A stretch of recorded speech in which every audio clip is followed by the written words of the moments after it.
I'd say say hello and welcome everyone to this MGAA market briefing.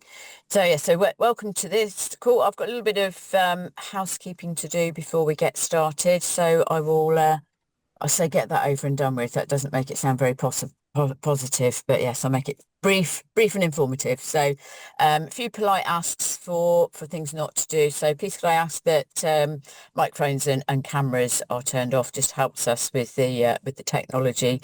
And yeah, as I always say, we'd really like to stay with you to the end of the call. So everything we can do to make that happen is much appreciated.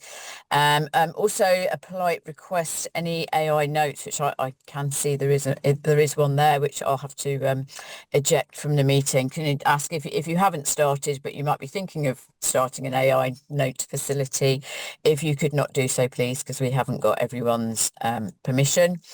So that's the don'ts. Things I would like to encourage you to do, the positive side of it. So questions. So our two presenters are keen and eager to answer your questions. So please could I ask, as and when questions come to mind, if you could pop those into the chat, and then what we'll do is cover them off at the end. So those are my polite questions or polite options for you to help us out. And a quick just reminder that it is being recorded, the session. I think Zoom has been very helpful and told you. But just to let you know that the recording will be shared with you afterwards, together with a copy of the slides. So those will come out to you probably early next week or end of this week. And my very last piece before I hand over is just to remind you that our sessions are accredited by the CII for CPD purposes. So if it meets with your development needs, you can record this in your training log. So that is my housekeeping over. So that leaves me to introduce Anusha and Laura, who are from Clyde & Co. And today they're going to share with us some information in their briefing on non-financial misconduct. So I will hand over to, I think it's Laura first.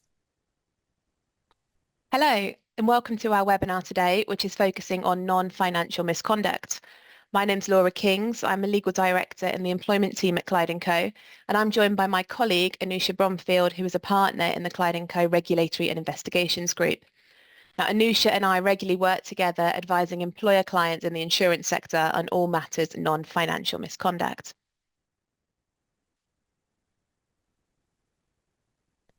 So we've set out the learning objectives on this slide, and we're hoping that by the end of today's session, you will be able to identify non-financial misconduct, understand the obligation to report to the FCA, appreciate the current uncertainties, and implement practical steps in the meantime to address workplace culture. So what's on the agenda today? So I'm going to start by giving some background on what non-financial misconduct is. Anusha will then give a regulatory overview, looking both at what the current situation is and also what the upcoming changes are. I'll then talk about the practicalities of managing non-financial misconduct in the workplace. And finally, we'll let you know what Clyde & Co can do to support companies who are grappling with these issues. So what is non-financial misconduct? So since the 2008 financial crash, regulators have had a keen focus on what financial and insurance institutions are doing. But the focus back then was very much on the doing. How are they providing their services to clients? How are they managing money and similar? So in 2018, the term non-financial misconduct was termed by Chris Willards of the FCA. And he said, non-financial misconduct is misconduct, plain and simple. And what that's done is it's pulled into focus behaviours and actions that traditionally would have been seen solely as employment law issues and dealt with through your HR processes. So things like sexual harassment, other forms of harassment, bullying, discrimination, exclusionism, intimidation, etc. And there's therefore now an increasing focus on the behaviour of individuals within these sectors, even when that's not directly impacting clients and customers. And tackling workplace toxic culture is now a regulatory priority. So what's driving expectations on culture in the insurance sector? Now, you may recall Sir Michael Fallon, the Defence Secretary who resigned in November 2017 following allegations of inappropriate behaviour. Now, after his resignation, he summed up where the cultural shift had got to at that point, when he remarked that the culture had changed over the years, and what might have been acceptable 15 to 20 years ago is clearly not acceptable now. And that's something that I think we can all recognise in the workplace. Now, alongside that cultural shift, individuals have also gained confidence in raising complaints, such that banter or other behaviours are no longer so readily brushed aside. Movements like #MeToo have brought scrutiny to the behaviour of individuals, and the regulators, namely the FCA, the PRA and Lloyd's, have all picked up on this cultural shift, making it very clear over the past few years that issues of cultural breakdown, like harassment, discrimination, bullying, etc., could all potentially fall within the definition of non-financial misconduct, and they are considered equally as important to their regulatory oversight as financial misconduct. Indeed, the FCA believes that positive cultures within firms is a primary driver of compliance outcome. The thinking is that having firms which establish an environment of psychological safety for their employees in turn means better outcomes for consumers of insurance and financial services. Now, there have been various movements or newsworthy items over the last few years, starting with Harvey Weinstein and #MeToo. We've had various scandals and enforcement cases.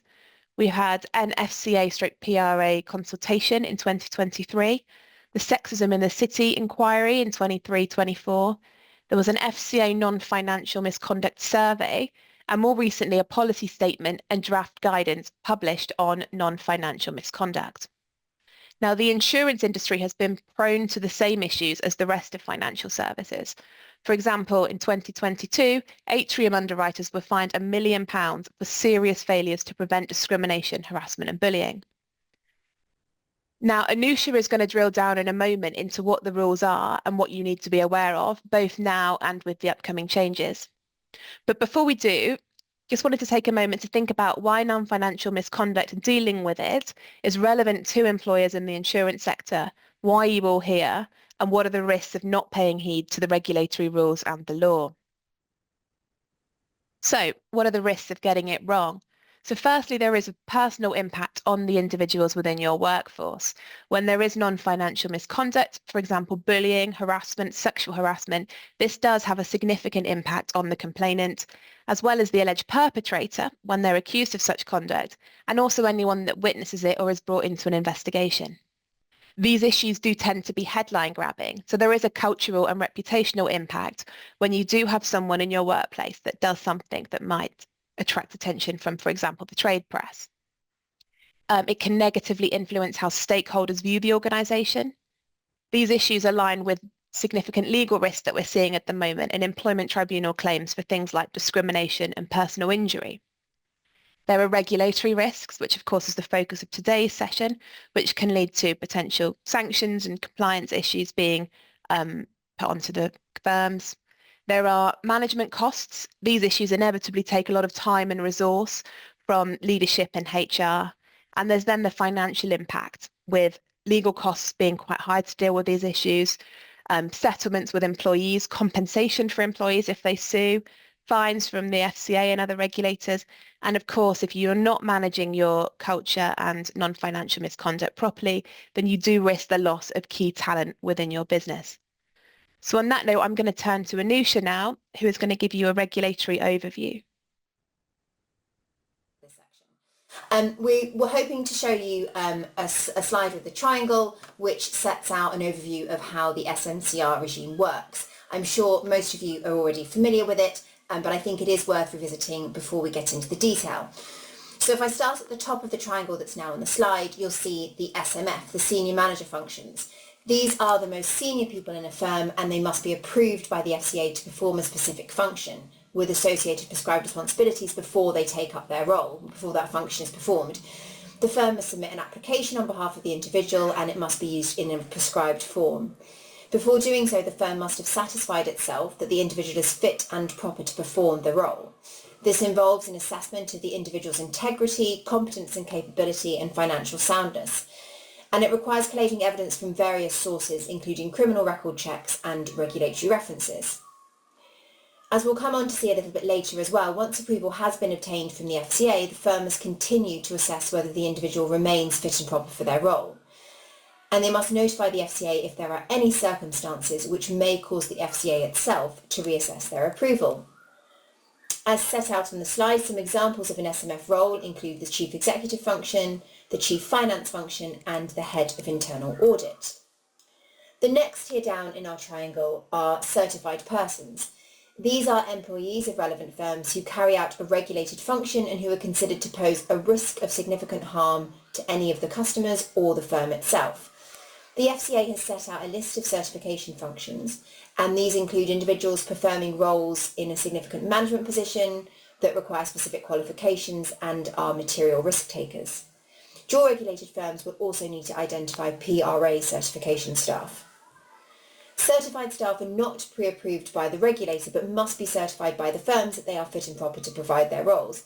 And similar to the position with SMFs, the firm is required to obtain regulatory references prior to them completing their roles and thereafter assess their fitness and propriety on an ongoing basis. The third tier down in our triangle are conduct rule staffs. As a general rule, all other people who are not performing a senior manager function or certification role are conduct rule staffs. These are unless they are in a category of roles that have been expressly identified as being outside of the scope called ancillary staff by the FCA. This is on the basis that only ancillary staff will be performing activities that are either not relevant to or not ancillary to the regulated activities of the firm. If we can move on to the next slide, please, we'll look at what are the basic conduct rules. So there are two sets of conduct rules. The first is a set of rules that applies to all those employees who are subject to the conduct rule staff, and the second relates to senior managers only. The first three listed on the slide are the most relevant to what we'll be discussing today, specifically in relation to the context of non-financial misconduct. These are: you must act with integrity, you must act with due skill, care and diligence, and you must be open and cooperative with the FCA, the PRA or other regulators. Turning to the next slide, we'll look at the senior manager rules. These apply to senior managers and certified persons who are also key function holders. NEDs are also subject to Senior Manager Conduct Rule 4, making appropriate disclosures to the regulator. Insurers who are also subject to PRA regulations are subject to a fifth Senior Manager Conduct Rule. This provides that when exercising your responsibilities, you must pay due regard to the interests of current and potential future policyholders in ensuring the provision of the firm of an appropriate level of skill to the care. We can move on to the next slide, please. So the implications of the conduct rules. There is a duty to notify the regulator if the firm takes disciplinary action for COCON breaches. A disciplinary action is defined as a final written warning, a suspension, withdrawal of remuneration, or termination. In addition, the regulator can take its own disciplinary action against individuals. This was one of the developments of the SMCR regime to make individuals personally accountable. And those sanctions can include financial penalties, statutory notices, also known as public censures, and suspension or restriction on their rights to practice in financial services.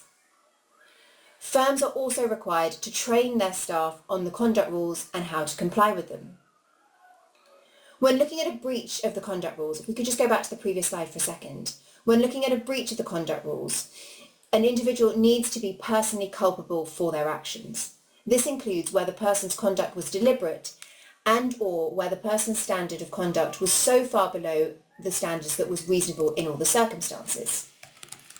If we can now move on to fitness and propriety. As I mentioned, senior managers and certified persons are required to meet certain standards of fitness and propriety on recruitment and annually and in the event of any specific triggers. The three criteria are honesty, integrity and reputation, honesty, integrity and reputation, competence and capability, and financial soundness. Additional triggers for considering fitness and propriety on an ongoing basis will include allegations of misconduct, disciplinary action, investigations, or poor performance. If a firm determines that an individual is no longer fit and proper, they must cease to allow that person to perform their certified function and must remove them from the register held with the FCA. In addition, if the individual is an SMF, then certain additional notifications are required. If we can move on to the next slide, please. The final piece of the puzzle in terms of the conduct rules at this stage is the regulatory reference regime. Senior managers and certified persons are both subject to this regime, and it's important that firms must obtain the information from previous employers prior to recruitment. The key features of the regimes are set up on the slide. References must go back 6 years, except for in instances of serious misconduct, in which case there is no time limitation. There is a standard format or template for regulated firms to fill in. These ask specific questions, including whether the firm has made an assessment that the individual is no longer fit and proper, whether the individual has been subject to disciplinary action in respect of a conduct rule breach or fitness and propriety, and a catch-all question whether there is any other information that would reasonably be relevant to a firm's assessment of the individual's fitness and propriety. It's important that individuals who are subject to the regulatory reference regime are given an opportunity to comment on the information that the firm intends to include on the reference. That doesn't mean that their views need to be expressly referenced in the regulatory reference, but that they are given the opportunity to comment so the principles of natural justice are complied with. In addition, if a firm becomes aware of information that would have been required on the regulatory reference after the event but within the 6 years, they are required to revise the regulatory reference. We can move on to the next slide, please. So once we consider the conduct rules, breaches, fitness and propriety and regulatory reference, we get to the point of notifications. So I identified briefly the notification requirements earlier in respect of conduct rules. And these are quite complex, and how they apply and the format and the content and the timing of their notifications depend on the seniority of the perpetrator and the nature and implications of their behaviour for the firm and its customers. In addition, the firm and the responsible senior manager have specific reporting obligations in respect of Principle 11 and Senior Conduct Rule 4. So it's clear that non-financial misconduct is capable of giving rise to notification obligations. Bullying and sexual harassment could, in certain circumstances, already constitute a breach of the individual conduct rules, including Conduct Rule 1, acting with integrity, and they may also impact on a person's fitness and propriety. The key takeaway that I'd like you to take with you today is that notification to the regulators may be required earlier than you think, for example, before the completion of any internal investigation, and this arises because of the obligation to be open and transparent with the regulator. So it's important that compliance teams are informed immediately if any individual is suspected of breaching the conduct rules or if there is any conduct that might call their fitness and propriety into question, such as issues relating to poor performance. In effect, these relate to specific circumstances where disciplinary action is taken in respect of the conduct rules, where a firm has information related to an individual's fitness and propriety, and when an SMF is terminated, and the specific situations in which those specific notifications are required are set out on the slide with the handbook references. If we can turn to the next slide, please, and the next one, and we'll now look at what's changing in respect of the FCA rules on non-financial misconduct. So as you'll all know, the FCA recently carried out its second consultation on non-financial misconduct, which ended in September. After multiple delays, it published its policy statement in July this year, which confirmed that the existing non-financial misconduct rules that currently apply to banks will apply to non-banks from September next year. The purpose of the consultation was primarily to gauge how firms felt about the proposed guidance accompanying the new rules. We can turn to the next slide, please, and we can see what additional issues may now need to be reported. As I mentioned, SMCR firms are already required to report disciplinary action arising from a breach of COCON to the FCA, for example, from a breach of the duty to act with integrity. And serious bullying, harassment and violence against a colleague in the workplace or in the course of employment would already be an HR issue for all employers. With the extension of the rules on NFM, all SMCR firms will also now need to report disciplinary action to the FCA if that action is taken as a result of serious bullying, harassment or violence towards a colleague and where that individual is personally culpable, applying the definition we looked at earlier. There is some debate as to whether the extension of the rules on non-financial misconduct outside of banks is in fact an extension of the existing rules or the introduction of a new set of rules. The FCA has for some time been vocal about the scope of the conduct rules, and particularly Conduct Rule 1, and that Conduct Rule 1 is capable of including incidents of non-financial misconduct across various sectors. Consequently, many firms have already been considering issues of non-financial misconduct against the regulatory framework. However, essentially any ambiguity on whether in principle disciplinary action in respect of non-financial misconduct is reportable for all SMCR firms is addressed by the new rules and guidance. If we can turn to the next slide, we can look at issues relating to enforcement. So the FCA's enforcement powers include the ability to withdraw a firm's authorisation, censure them, or suspend a firm for up to 12 months from undertaking specific regulated activities, as well as imposing financial penalties. For employees holding a senior manager function or for certified employees, non-financial misconduct could negatively impact whether their employer considers it appropriate to sign them off as fit and proper, be reflected in their regulatory reference upon termination of employment, and result in a fine, suspension and/or ban from working in the financial services industry issued by the FCA. We can turn to the next slide, please, and we'll look at some of the key issues arising from the consultation. I'll start with the application of the rules. The proposed new rules provide further specific detail on when non-financial misconduct in the form of harassment is caught by COCON for non-banks. It provides a list of individuals to whom, if non-financial misconduct takes place, the person committing the relevant act is within the scope of conduct, COCON. It provides a definition of what constitutes harassment for this purpose. As with the existing position, the rules confirm that conduct that takes place entirely outside the scope of the firm's SMCR's activity does not fall to be considered under COCON. So to give you an example, if the HR business partner responsible for covering the firm's support staff was dismissed for having bullied a member of the catering team, this would not be reportable because those staff work on matters outside the firm's SMCR activities and are not ancillary to those activities. As I'm sure you'll be aware, the consultation provides quite detailed guidance, including a list of relevant factors to assist a firm in deciding whether conduct is within the scope of COCON, and also provides guidance setting out in broad terms whether conduct is considered to be generally within the scope in terms of the distinction between an individual's private and personal life, and how to assess whether conduct is serious. Looking at the specific guidance on Rule 1, it confirms that conduct only breaches Rule 1 if it involves a lack of integrity. Specific guidance is then provided on circumstances which the FCA say do not amount to involving a lack of integrity. This is namely where an individual had an reasonably held belief that there was a good and proper reason for their conduct. That conduct was proportionate to its aim and was not intended nor reckless as to having a negative effect. This contrasts with the usual employment law-based approach, which requires employees to consider the impact of the behaviour rather than the intention of the person accused of misconduct. And so it's easy to envisage this causing some practical difficulties for employers.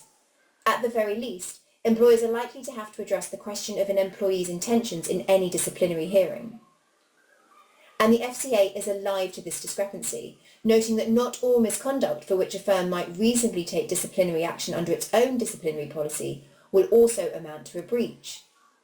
And further noting that there are different thresholds in respect of disciplinary action taken in respect of a disciplinary policy to that of the regulatory standard. The guidance on Rule 2 is focused on indicative behaviours that a manager may not be acting with due skill in view of harassment in the workplace. Again, there will be no breach if the manager acts reasonably, and it's acknowledged that in any given situation there may be a range of reasonable responses. The guidance does, though, provide some examples of conduct that they consider would be in breach of Rule 2. These include failing to intervene where it would be appropriate to do so, failing to deal with complaints seriously, and failing to implement firm policies. The guidance also gives some examples of what may be a COCON breach, including subjecting an employee to detriment, threatening or abusive behaviour, discriminatory conduct, and attempts to obstruct investigations. If we can move on to the next slide, we can look at the guidance on what constitutes serious conduct.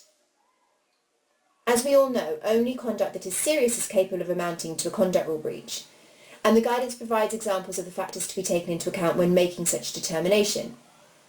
These are all set out on the slide, but include whether there is a pattern of behaviour and the duration of the conduct, the impact of the conduct, considerations around seniority, whether any specific characteristics are involved, whether the individual has been warned previously of the conduct in question, and whether the conduct is criminal or would justify dismissal.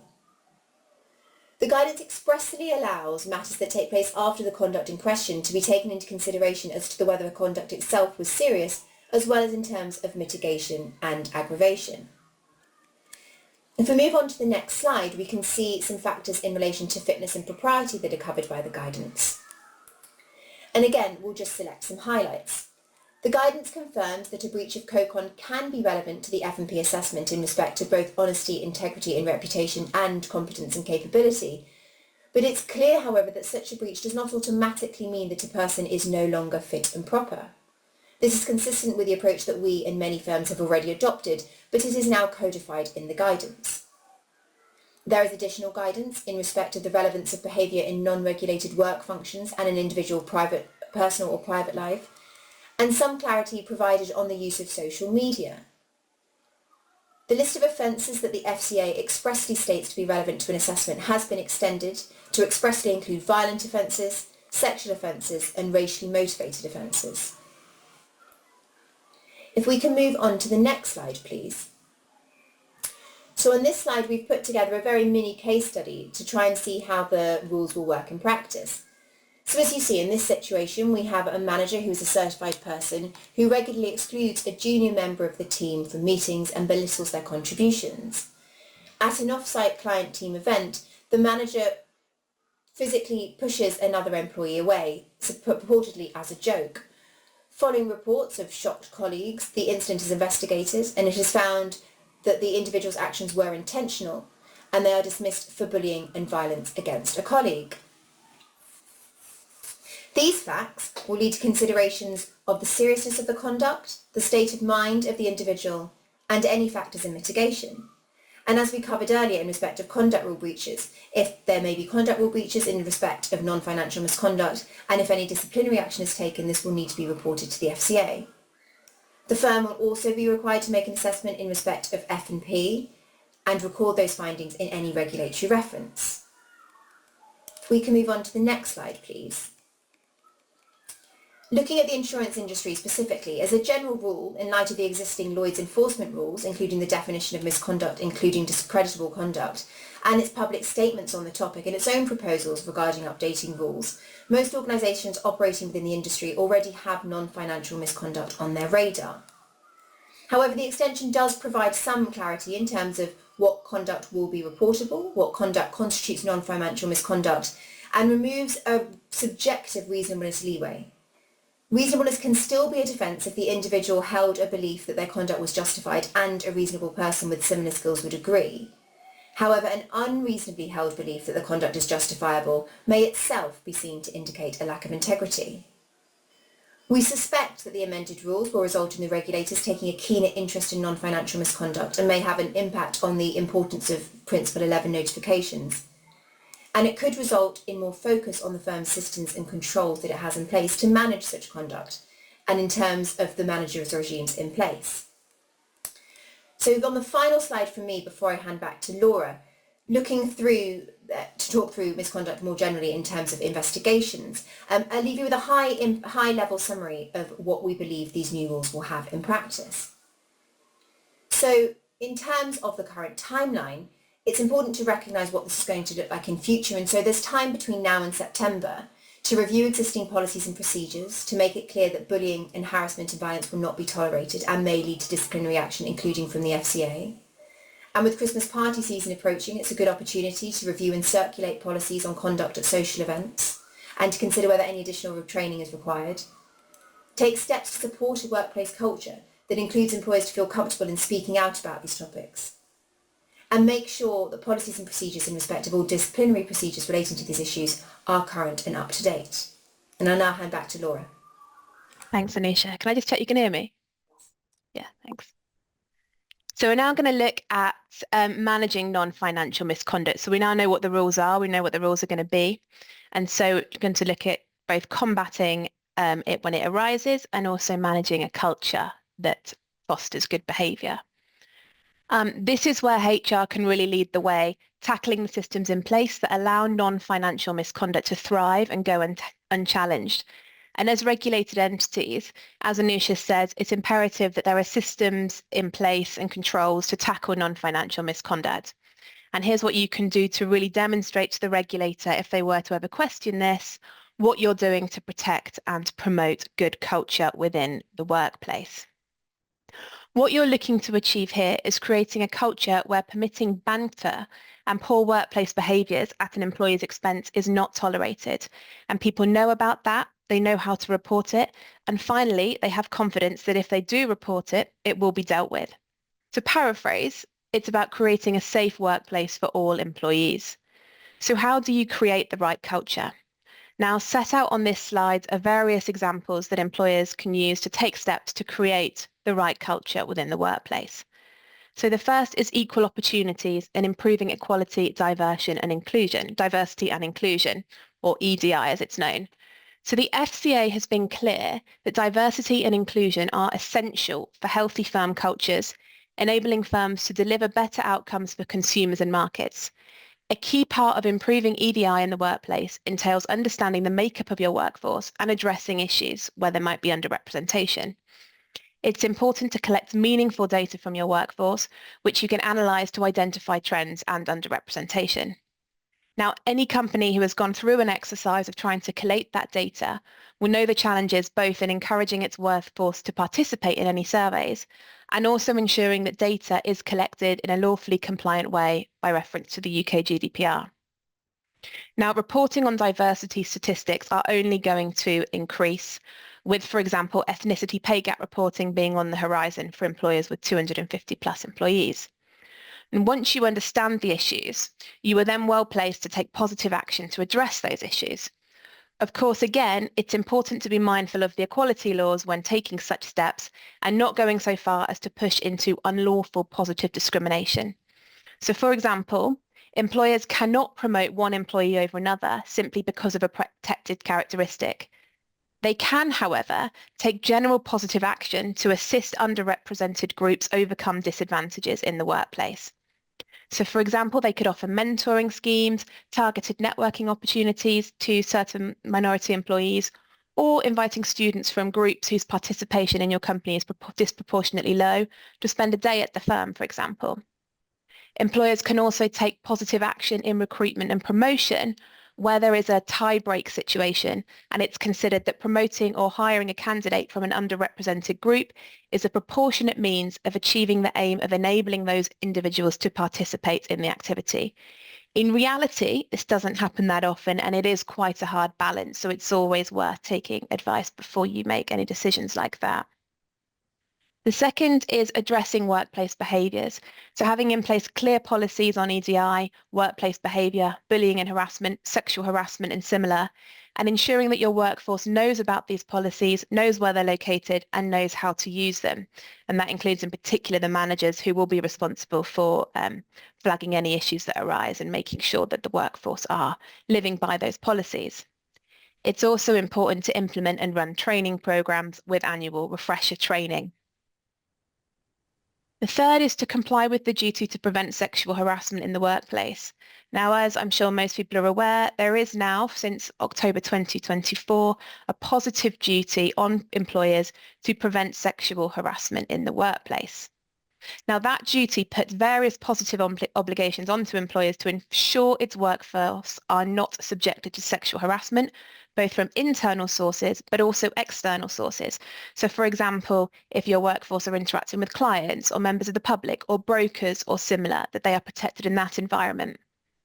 All employers should be carrying out risk assessments to identify areas that their employees may be susceptible to the risk of sexual harassment and updating those risk assessments as issues arise and circumstances change. It's also important to ensure that staff are trained on these laws, what may amount to sexual harassment, making sure that everyone understands what is and isn't acceptable behaviour. Also remember that the new Employment Rights Bill will extend employer responsibilities from October 2026 by requiring employers to take all reasonable steps to prevent sexual harassment rather than just reasonable steps. So that's the addition of the word all. And what will constitute all reasonable steps is likely to include risk assessments, action plans and complaint handling procedures amongst other measures, but it does put that duty even higher. It also introduces a new liability on employers for harassment on any grounds, that's not just sexual harassment, of their employees during the course of their employment by third parties. So again, that's looking at your customers, your clients, your suppliers, your brokers, members of the public, unless you take reasonable steps to prevent it. And again, that's why your risk assessment comes in, to identify those risks and put in place steps. Now, from April 2026, disclosures about sexual harassment will also be added to the list of what constitutes a qualifying disclosure under whistleblowing law. So sexual harassment disclosures will be protected under that legislation, provided they meet the requirements for a protected disclosure. And that makes it clearer that complaints or disclosures about sexual harassment can amount to whistleblowing, rather than adding anything new. It's important to foster a speak-up culture so that you're aware when issues do arise. So ensure you have clear whistleblowing policies, procedures, and mechanisms for employees to report wrongdoing. Ensuring your managers are trained to recognise serious issues when they're raised and escalate them appropriately, and take allegations which are raised very seriously. It's important to respond to issues that do arise appropriately. Gone are the days that bad behaviour can be swept under the rug, and having in place robust procedures which are fully compliant is extremely important. Therefore, when non-financial misconduct is reported, you will be able to address it in a way that is lawful and compliant, and I'll speak in a moment practically about how we can recommend you do that. And finally, lead from the top down. Culture is driven from the top, and the FCA has said that they expect firms to be discussing non-financial misconduct at senior management and board level. So now going to look practically at how you manage an issue of non-financial misconduct when it comes to your attention. So the first step with any report of misconduct is generally to investigate what has actually happened. Now, when an issue comes across your desk, the first step that you should think about is to identify the regulatory status of the individual, i.e. in that triangle that Anisha took you through, where do they fall? And whether the conduct alleged may fall within the realms of non-financial misconduct. If there is any possibility that it will fall within those realms, it's important to involve both compliance and HR from the outset to streamline the process and ensure all your bases are covered as part of one investigation and process. That also enables your compliance team to consider at the outset and throughout the currency of the investigation whether any reporting obligations have arisen at any point. So how do you go about investigating? Now, at the outset, you'll of course need to appoint an investigator. That should be someone independent and someone sufficiently senior and skilled to make the findings you need them to make. It's open to you to decide whether you're going to appoint someone internally or externally, and for you to decide what's appropriate. Now, often companies consider if they're dealing with a matter which is particularly sensitive and they're concerned that perhaps confidentiality may be an issue, or if the subject of the investigation is someone extremely senior or influential, they may prefer to get an external investigator to ensure independence and impartiality. That could be a law firm, it could be a specialised investigator or barrister or similar. It's important then to scope and frame the investigation, and that involves looking at what the key issues are and pulling together an investigation plan in terms of reference for the investigator to really understand the scope of what they're being asked to consider. There's a real skill to doing this to ensure that the key points are addressed, but also ensuring that the investigation doesn't balloon unnecessarily, which is common for these things to do. Scoping investigation is something we regularly work with clients on, and this is another point at which it's going to be really important that both your compliance and your HR colleagues are working together to make sure that both of those factors are being considered. You'll also need to give some thought to how the investigator is going to be able to obtain the evidence they need to make decisions. What evidence is going to be available? It's usually a mixture of documentary evidence like emails, Teams chats, WhatsApps, etc., and also witness evidence where certain witnesses are interviewed. Usually you'd also interview the subject of the investigation, and here you need to think about how and when you're going to communicate that the issues have arisen, as the individual may not always be aware. That really depends on the facts and also the individual's concerns, and whether you think it's better to just sort of bounce them into a meeting to get their story without giving them time to prepare and get their story straight, or if you think there's any risk of them tampering with evidence or witnesses. The investigator will then consider the evidence and make findings, and then produce an outcome report with findings of facts and recommendations. At this stage, the investigator won't be making findings about disciplinary action or about the regulatory position necessarily, but they may, for example, be recommending that disciplinary proceedings should proceed. It's also worth being aware of the Section 166 skilled person review. So the FCA has the power to commission a skilled person review if they're concerned about aspects of a regulated firm's activities or they want further analysis. Now that includes assessment of a perceived risk, monitoring risk, reducing risk and responding to risk by way of remedial action. Now the cost of such a review is for the regulated firm's accounts. And for the year 23-24, for example, the FCA used this power in 83 cases, examining issues including corporate governance and senior management arrangements, as well as culture. So another tricky and key point to consider at the outset of any investigation and throughout is whether you should be suspending the individual concerned. The first question to ask is whether it's necessary or appropriate for you to suspend the individual whilst the investigation and process is ongoing. Now, historically, suspension was something which could be done with a relatively low threshold applied, but not anymore. And suspension will be appropriate in some situations, but not all. Now, that comes from the increased focus on welfare and mental health. So you do need to really think about whether it's necessary to suspend the individual. Now, there's some really helpful ACAS guidance on this, which says you should only be suspending if you think it would reasonably believe it would protect any of the following. So the investigation, so if you're concerned about someone tampering with evidence or influencing a witness, if you're concerned about the business, for example, if you think there's a genuine risk to your customers, your property or business interests, if you think there's a risk to other staff, for example, if you've got someone that you think has been accused of sexually harassing lots of people, is there an active risk of keeping that person in the business? Or if there's a risk to the person under investigation, i.e. keeping them in the business may be damaging to their mental health. So you need to consider, what do you know so far, the well-being of all those involved, the risks if you don't suspend, how serious those risks are, and any alternatives to suspension that you could use. And suspension is now only to be used as a last resort. The second question is whether you're contractually permitted to suspend per your employment contract or your employee handbook. If you don't have the contractual right, you're therefore going to be needing to balance the risks of a potential breach of contract or constructive dismissal claim versus the need to have that individual out the business. And finally, you're looking at whether you need to report a suspension to the regulator. Generally speaking, suspension pending an investigation into misconduct is not in and of itself reportable to the regulator. However, there are situations, as Anusha's touched on, where such a report is appropriate and needed. So for example, where you have an SMF who has been suspended and therefore you need someone to temporarily step into their role whilst they're suspended. So in that situation, you would need to update the regulator so they know that the senior management function is being considered.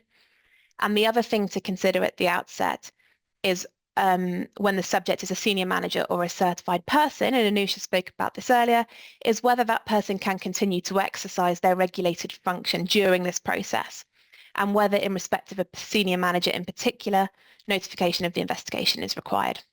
Now, if there are any concerns about fitness and propriety of the individual, they shouldn't be allowed to carry out that regulated function. So at that point, you are looking at how you might be able to reorganize work or whether it's appropriate to have them out of the business. There's no hard and fast rule about this, and it is a judgment exercise based on the specific circumstances at hand. So once the investigation is complete and disciplinary proceedings have been recommended, you will ordinarily then move into your disciplinary process. So here again, you need to be factoring in both your employment law considerations, i.e. what disciplinary process should you be following and what disciplinary action might you take, and also the regulatory considerations, i.e. what regulatory decisions and actions do you need to take. Now, we do recommend you consider that all as part of one process, with HR again working very closely with compliance to streamline and ensure all bases are covered, because the outcome needs to work from both the employment and the regulatory perspectives. Now, looking first at the employment considerations, which at least the HR professionals on this call will be very familiar with. So a fair process needs to be followed to put the disciplinary officer, so the person making the decision, in a position to make findings as to disciplinary action. So that will ordinarily include appointing an independent disciplinary officer. And that's going to be a separate person to the investigator, providing that individual with all the evidence and allegations, providing the individual who is the subject of the disciplinary proceedings with all of the evidence and allegations, holding a disciplinary hearing, producing an outcome, and also ensuring that the individual has a right to appeal that outcome. As I say, that's your standard disciplinary process, which no doubt aligns with all of your disciplinary policies and you'll be very familiar with. But what's new to that is that you will now need to use this process to also consider the regulatory questions at the same time. So a regulatory decision maker should be appointed, and they'll be making findings as appropriate around whether there has been a conduct rule breach or whether there are concerns regarding fitness and propriety. That regulatory decision maker will have the benefit of reviewing all the evidence and inputting into the invite letter to the individual, and also the script for the disciplinary officer to go through to ensure that relevant questions are being put to the individuals on the regulatory piece. And that includes those questions going back to Anusha's piece about intention and matters that are going to be really important as the regulatory decision maker to think about that might not typically be asked in a usual disciplinary process. The regulatory decision maker could attend the hearing if they want, albeit often it's preferable and more efficient for them to simply review the notes of the hearing after it's been conducted by the disciplinary officer. Therefore, it's obviously very important to have a clear note. And then that regulatory decision maker will need to make findings as to the regulatory issues. Now, Anusha took you through in detail the sort of things that you need to be thinking about there, but key are considering the seriousness of the incident, documenting the individual's explanation of their intention and also the reasons for the behaviour, and documenting your conclusions about whether the individual was reckless as to the effect of their behaviour. It's also recommendable that the subject of the disciplinary proceedings be made aware that the regulatory points are being considered at the same time, and they're given an opportunity to make representations in relation to this. So that's normally made clear to them both in the disciplinary invite letter and during the disciplinary hearing. Now that also goes back to the key point that Anusha made earlier about people needing to comment on the allegations which would form the part of any regulatory reference. So you've done your investigation, they may or may not be suspended, you've done your disciplinary process, and you're now looking at the outcome and taking disciplinary action. So the two decision makers then need to come together to determine what the outcomes are going to be. For the disciplinary officer, that will usually involve going back to your policy and deciding what disciplinary action is appropriate in the circumstances. That tends to range from, say, a verbal warning up to summary dismissal for gross misconduct. The disciplinary outcome needs to be reasonable and fair, and it should fall within what the employment tribunal would term the range of reasonable responses. So if it was ever looked at by an employment tribunal, it's not was that decision right or wrong, it's was it reasonable for the decision maker to come to that conclusion. And they should be given the right to appeal. At the same time, the regulatory decision maker needs to make their own findings of whether there's been a breach of the conduct rules or whether they have concerns around fitness and propriety. Now, from there, steps should be taken to comply with any reporting obligation. Depending on the regulatory status of the individual, the timing of that reporting obligation differs. It's really important to record the findings to be able to demonstrate proper process followed, and also to enable the company to respond to regulatory requests in the future, particularly given attrition at companies these days. It's important to have that on the file so that if in 3 or 4 years' time a regulatory reference request comes in, that can be responded to appropriately. Now, there may often be situations where a disciplinary officer makes a finding of misconduct, but having considered it and all of the extra things that the regulatory decision maker has to consider, they determine it's not a breach of the conduct rules and there aren't any concerns about fitness and propriety. The important point is that the issues have been properly considered, justified and recorded so that if there were ever questions asked about this, you could respond to those. So these processes are time-consuming and they're stressful for all involved, and often they're headed in one direction where the employee is either exited or they resign. And it's therefore pretty commonplace for employees to resign partway through the process rather than risk a finding of gross misconduct, reputational things that go along with that. Now, from a pure employment law perspective, there's generally no obligation in that situation to carry on with the process, and therefore you could bring it to an end if the employee resigns. However, when the matter concerns regulated individuals, you do need to consider the regulatory impacts as well. Now, as a starting point, if the process has ended partway through, then there is no, quote, disciplinary action taken, and therefore no reporting obligation arises in respect of any potential conduct rule breach in the same way that if there was disciplinary action taken. However, that does not mean that you can simply end the process in every situation, and you may still need to conclude your considerations on fitness and propriety if the individual is or is likely to be a certified person or SMF in the near future, as you will need to have reached your conclusions for regulatory reference purposes. So if you end the process partway through and then a regulatory reference comes in, it's going to be very difficult to answer that question. And you're also going to need to have ensured that you have put those allegations to the individual to ensure you're complying with your obligations there. Also, if the individual is an SMF, as an addition to regulatory reference, you'll need to advise the FCA using Form C within 7 business days, and on that you will need to answer a question regarding fitness and propriety. And as I say, it's really important that you give the individual an opportunity to comment on those underlying allegations. It's also commonplace for employers and employees to part ways through a settlement agreement during these processes. Now here the same principles apply, whereby you will still need to consider F&P for certified people or people likely to be certified, and SMFs for those regulatory reference purposes.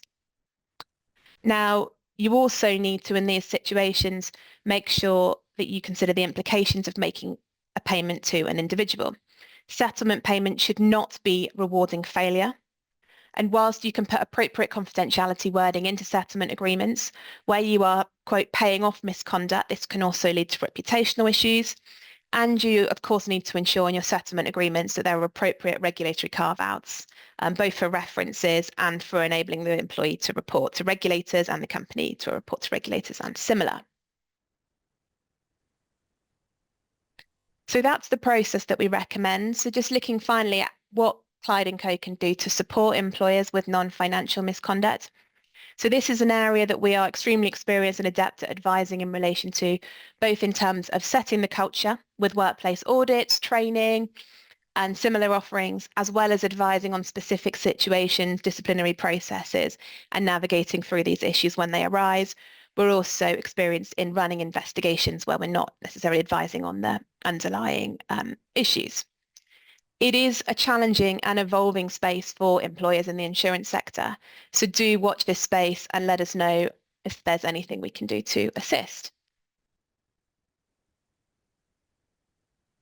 And so thank you very much. And do we have any questions?